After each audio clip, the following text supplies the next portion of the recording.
Hello everyone, welcome to a Chip Off the Old Block Toys. I'm Jeff. Today we're going to unbox, build, and review set number 21325. It was just released on February 1st, which is today, and this video will be released on February 2nd, the next day. It has a little less than 2,200 pieces, and this is a Lego idea submitted by a fan, and so this is going to be a very fun build. And if you guys enjoy this video, please hit the like button and please subscribe. Alright, let's start building.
that concludes the build section of set number 21325. It has a little bit less than 2,200 pieces. This is the Medieval Blacksmith. This is a great set. I have a lot of good things to say about it, so let's jump into the review. I always base my reviews on three things: value, playability, and creativity. Value. This set sells for $149.99. And given that it has 2,200 pieces, that is well below the 10 cents a piece average that is one of my benchmarks. Also, I go by the types of pieces. There are not as many small pieces as you would think in this build, and there's plenty of trees. There's 4 minifigures, a dog, a horse, so definitely a 10 on the value. I would give it higher if we can do more than 10 out of 10, but that becomes meaningless when you go off the scale, so it's a 10. Creativity. Definitely a 10. I can't give anything less than a 10. I mean, this looks like what I would imagine a medieval blacksmith to look like. I mean, you've got the wood lines, just like you would in a medieval building. You have a slate roof with the jagged edges, like you would expect. As far as the tree being decrepit, a well, the foliage around this, the brickwork, it just all plays into the creativity being a 10. I can't give it anything less than that. Having a chimney as well, all the way from the bottom all the way up, continuity there, it's a 10. And playability, I also give it a 10. And at first you might say a 10, well, this is like the only set they have like this. No. Over 10 years ago, probably a little more than that, they came out with the Medieval. Because the medieval market was a standalone kind of set where there was 2 buildings and they kind of offset each other, or separate, this would go with that. And you have a marketplace, and now you have a blacksmith, as well as in the 80s and 90s there was the castle theme, the knights theme. You could definitely, with playability, make this work, and that's a 10. And also it's a 10 not just because of that, but you have a working cart with a horse, you've got a dog, you've got 2 customers, you've got the blacksmith himself, and I guess this is the carriage driver. But also the playability is high because in going with creativity, they kind of run together sometimes. You've got a well here, as well as you've got wood that they would use in the fire for the blacksmith. As well as the doors are functional, the windows are functional. And also I would say the playability is a 10 because, well, when the roof comes off, you actually have the different parts of the building, and inside the building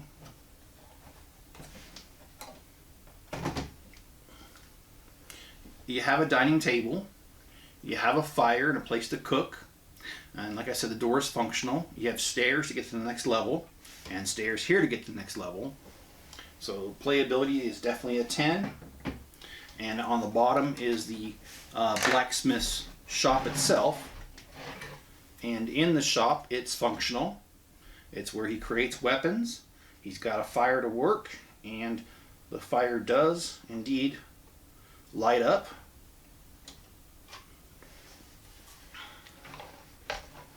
And so overall, I do give the blacksmith a 10 out of 10 on everything.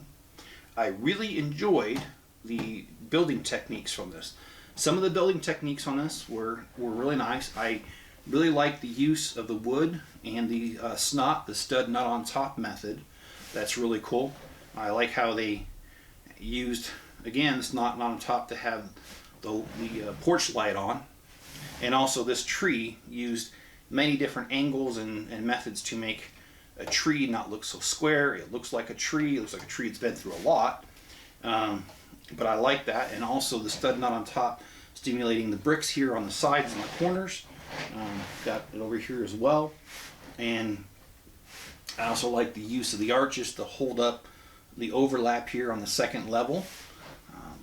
Just have a bunch of good things to say about this whole entire set.